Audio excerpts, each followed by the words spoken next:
guys, so magandang gabi. So bali ito yung update natin sa ating black box na back-to-back repeater controller. So as of now, ang natatapos ko pa lang, hindi pa tapos, yung nagagawa ko pa lang is yung sequence ng sa LCD display natin. So ang plano is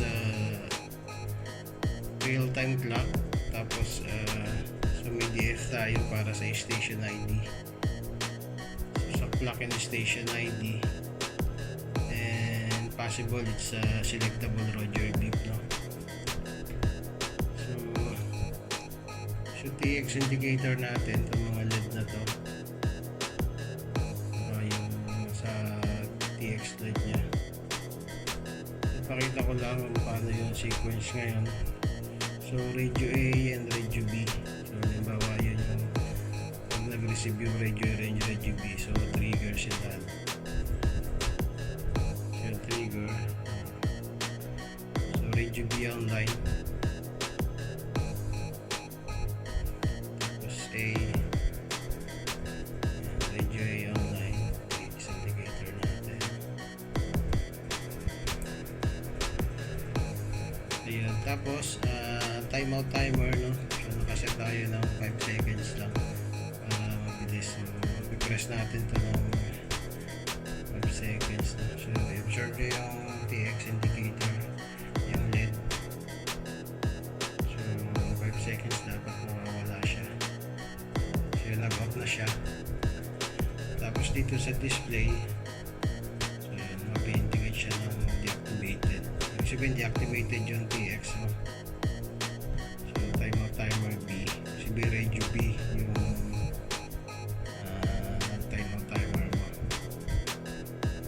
sabihin sa radio A may nag-press sa radio A, so kaya yung radio B yun yung naka-deactivated. So malagay natin na deactivated radio B para kita edit na lang. So tapos pag nag-release na ng button yung jammer, so meron pa siyang delay, so pwede nating habaan, let's say sabihin natin mga 10 minutes bago ulit magamit yung RPT. Kasi halimbawa kung nalaman ng jammer na ito nga yung RX nya, no? So ulit-ulitin niya yan. So ngayon so hindi muna natin i-activate siya within 5 minutes or 10 minutes, so depende sa gusto nyo, para yung jammer hindi na mangulit. So akala niya wala na, pinatay na yung repeater, pero bukas siya, maghihintay lang siya ng certain time para mag-activate ulit. So yun, tapos after halimbawa 5 minutes or 5 seconds, so hindi mawawala yan hanggat hindi ka nagpiga ulit. So press ka lang ulit, ayun, TXA online. So okay na ulit yung repeater.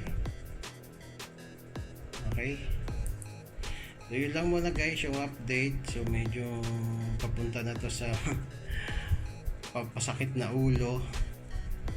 So dito pa lang medyo sumakit na yung ulo ko sa sequence.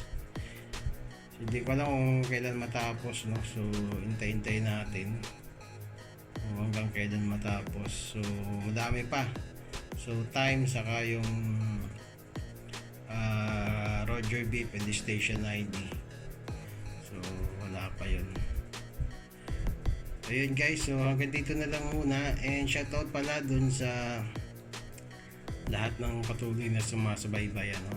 Shoutout sa inyo lahat. Hindi ko na kayo isa-isahin, masyado kayong napaka dami. Ayun, muli po nagpapasalamat ng marami sa inyo mga kaibigan, ano.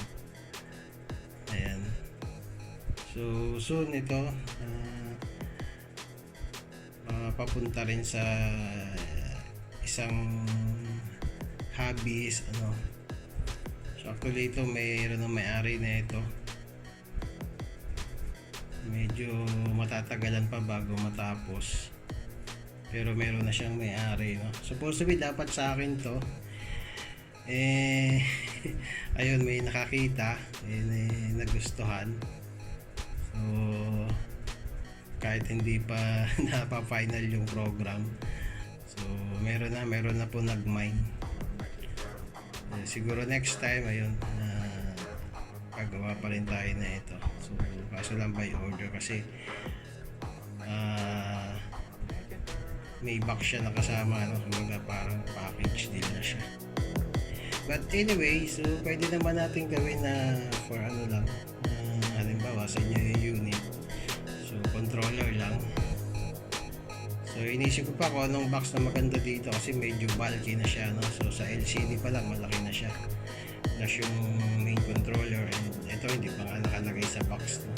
Sa PCB, so, dalawang components pa, hindi pa nakalagay sa PCB.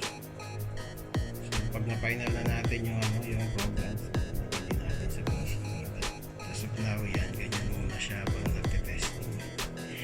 Yun lang guys, ayun, and magandang gabi, and once again, peace out.